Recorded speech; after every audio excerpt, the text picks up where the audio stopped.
Welcome to Collaborative Genealogy with Evernote. I'm Lisa Louise Cooke, host of the Genealogy Gems podcast and the Family Tree Magazine podcast, and I invite you to visit me at my website, genealogygems.com. You know, genealogy is often a team sport. We certainly enjoy the fact that we can work on it from the comfort of our own home, online for much of the time, and certainly doing a lot of the legwork for the trips that we make to the various archives and libraries. But it's really difficult to find the answers that we're looking for without turning to other friends and relatives and genealogists, people who can help put their heads together and come up with either an innovative strategy or just an answer to a burning question. Evernote certainly makes collaborating so much easier, and in particular, it does so through the use of shared notes and through notebooks. So in this presentation, we're going to talk about ways that you can share notes with Evernote, and then we'll move on to notebooks. But let's start with simply the notes that you create in Evernote. Now, there are several ways that you can share notes through Evernote.com. And just to recap, Evernote is a cloud-based website service that allows you to take all kinds of notes, whether it's handwritten, typed up, audio, photography, or even web clippings. You can create those notes in your account on their website, but more often than not, you'll be creating them in the desktop software that you download to your computer. And again, that's absolutely free.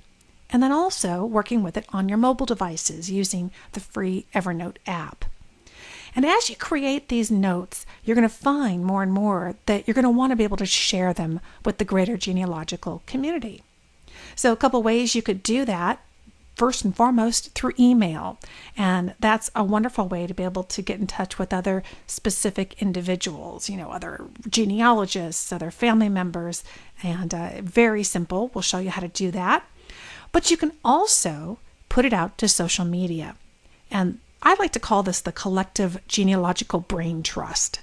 This is where we can all pull together online, no matter what time zone we're in, where we're located, and everybody has something to contribute, a little bit of expertise of their very own. And places like Facebook and Twitter, even LinkedIn, are ways for us to connect with each other and also to get our messages out, to get our questions out there, to hopefully see if somebody out there in the social world knows the answer, can get back to us and give us some clues. And Evernote makes it very simple to be able to directly post onto these various social media websites. But it also assigns a unique URL address to every note that you create in Evernote. And it gives you the ability to copy the note URL address to your computer's clipboard. And by being able to do that, you can then not only put it into an email, but you could add it to your own genealogy blog. You could send it to people, whatever way you want to communicate so somebody else can access a particular note online. Using that URL address, being able to copy it to your clipboard makes it very easy to do that. So how to share a note? Here's the rundown.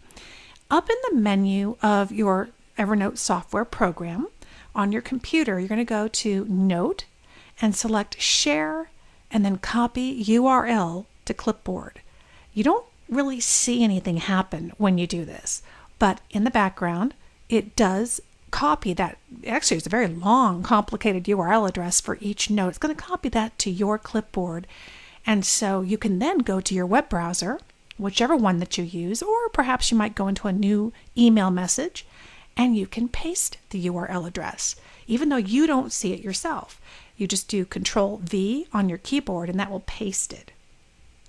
Then anybody who receives that note's URL address, who has access to it, is going to be able to access the note through their web browser simply by clicking it.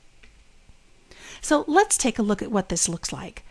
Here we are in Evernote, and let's say there's a particular census record that I want to be able to share.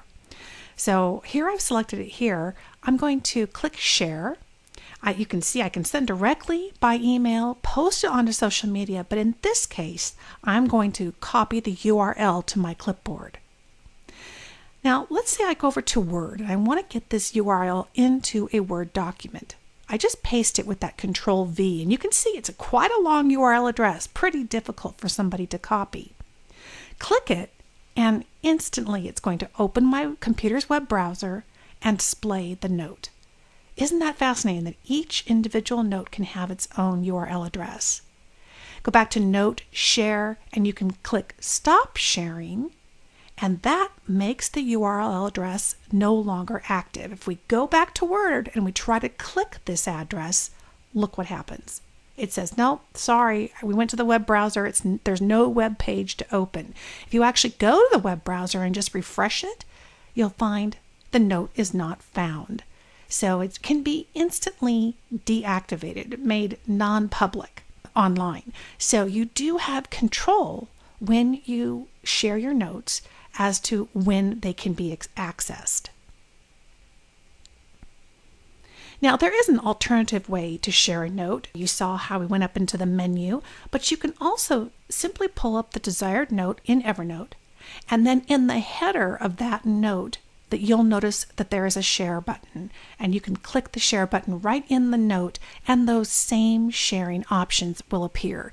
I think you'll find over time this is actually the quicker way to go, and certainly that seems to be the default way that I tend to use to share notes. And with that, you're off to a great start. Genealogy Gems premium members can sign in at genealogygems.com and complete the rest of this 30-minute class right now. I've got lots more to share, including some project tips for your family history research. Not a Genealogy Gems premium member yet? Well, we can fix that. Click the link in the description below this video to sign up.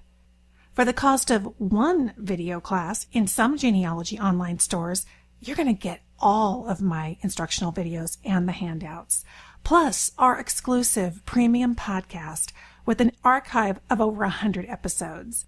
We only cover the best of the best here at Genealogy Gems when it comes to family history, so save yourself some time and join us as a premium member. Thanks so much for listening, friend. I'll talk to you soon.